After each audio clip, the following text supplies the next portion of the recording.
সকলকে জয় যিশু। প্রভুর ধন্যবাদ করি। আসুন আজকের বাক্য আরম্ভ করি। মার্ক তার 4 অধ্যায়। পাঠের আরম্ভ এইরূপ, যিশুর কয়েকটি দৃষ্টান্ত।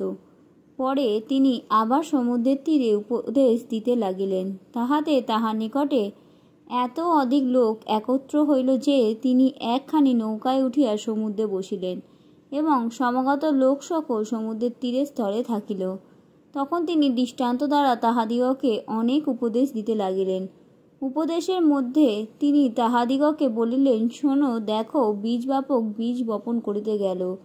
বপনের সময় কতক বীজ পথের পার্শ্বে পড়িল, তাহাতে পক্ষীরা আসিয়া তাহা খাইয়া ফেলিল। আর কতক বীজ পাষাণময় স্থানে পড়িল, যেখানে অধিক মাটি পাইল না, তাহাতে অধিক মাটি না পাওয়াতে তাহা শীঘ্র অঙ্কুরিত হইয়া উঠিল, কিন্তু সূর্য উঠিলে পর পুড়িয়া গেল এবং তাহার মূল না থাকাতে শুকাইয়া গেল। আর কতক বীজ কাঁটাবনের মধ্যে পড়িল, তাহাতে কাঁটাবন বাড়িয়া তাহার চাপিয়া রাখিল, তাহার ফল ধরিল না।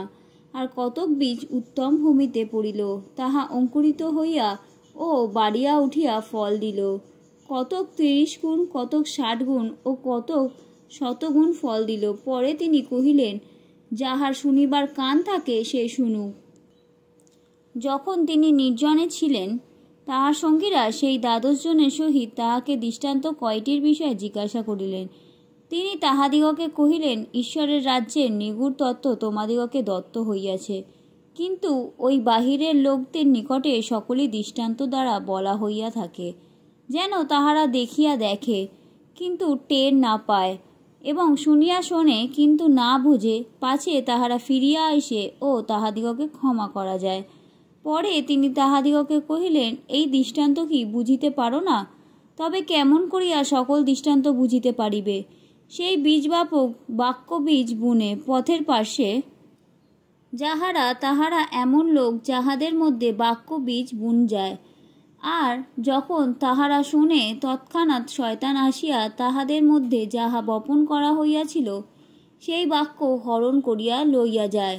আর সেইরূপ যাহারা পাষাণময় ভূমিতে উক্ত, তাহারা এমন লোক যাহারা বাক্যটি শুনিয়া তৎক্ষণাৎ আহ্লাদপূর্বক গ্রহণ করে, আর তাহাদের অন্তরে মূল নাই, কিন্তু তাহারা অল্পকাল মাত্র স্থির থাকে। পরে সেই বাক্য হেতু ক্লেশ কিংবা তাড়না ঘটিলে তৎক্ষণাৎ বিঘ্ন পায়।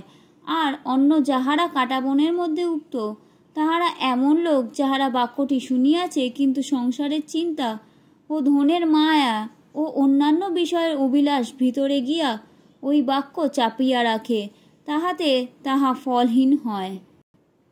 আর যাহারা উত্তম ভূমিতে উক্ত, তাহারা এমন লোক যাহারা সেই বাক্য শুনিয়া গ্রাহ্য করে, এবং কেহ 30 গুণ, কেউ 60 গুণ ও কেউ 100 গুণ ফল দেয়। তিনি তাহাদিগকে আরও কহিলেন, কাটার নিচে কিংবা খাটের নিচে রাখিবার জন্য কেউ কি প্রদীপ আনে, না দীপাধারের ওপরে রাখিবার জন্য? কেননা এমন গুপ্ত কিছুই নাই যাহা প্রকাশিত হইবে না, এমন লুকায়িত কিছুই নাই যাহা প্রকাশ পাইবে না। যাহা শুনিবার কান থাকে সে শুনুক। আর তিনি তাহাদিগকে কহিলেন, তোমরা দেখিও কি শুনো।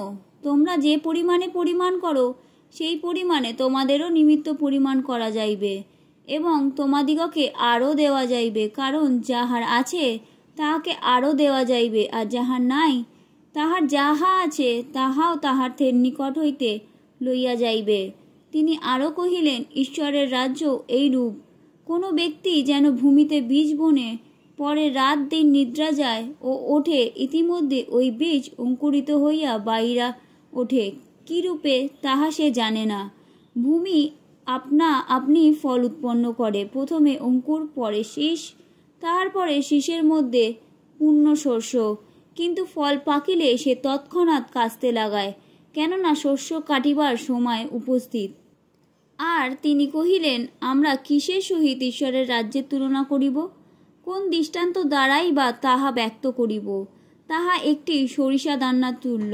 সেই বীজ ভূমিতে বুনিবার সময় ভূমির সকল বীজের মধ্যে অতি ক্ষুদ্র বটে, কিন্তু বুনা হইলে তাহা অঙ্কুরিত হইয়া সকল শাক হইতে বড় হইয়া ওঠে এবং বড় বড় ডাল ফেলে, তাহাতে আকাশের পক্ষীগণ তাহার ছায়ার নিচে বাস করিতে পারে।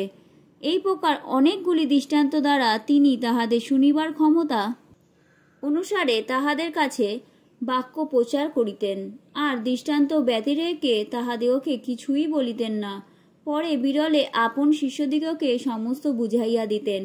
যিশুর কতগুলি অলৌকিক কার্য। যিশু ঝড় থামান এবং একজন ভূতগ্রস্তকে সুস্থ করেন। সেই দিন সন্ধ্যা হইলে তিনি তাহাদিগকে বলিলেন, চলো আমরা ওপারে যাই। তখন তাহারা লোকদিগকে বিদায় করিয়া তিনি নৌকাখানিতে যেমন ছিলেন তেমনি তাহাদিগকে সঙ্গে লইয়া গেলেন, এবং আরও নৌকা তাহার সঙ্গে ছিল। পরে ভারী ঝড় উঠিল এবং তরঙ্গমালা নৌকায় এমনি আঘাত করিল যে নৌকা জলে পূর্ণ হইতে লাগিল। তখন তিনি নৌকার পশ্চাৎভাগে বালিশে মাথা দিয়া নিদ্রিত ছিলেন। আর তাহারা তাহাদিগকে জাগাইয়া কহিলেন, হে গুরু, আপনার কি চিন্তা হইতেছে না যে আমরা মারা পড়িলাম? তখন তিনি জাগিয়া উঠিয়া বাতাসকে ধমক দিলেন ও সমুদ্রকে বলিলেন, নীরব হও, স্থির হও। তাহাতে বাতাস থামিল এবং মহাশান্তি হইল। পরে তিনি তাহাদিগকে কহিলেন, তোমরা এরূপ ভীরু হও কেন?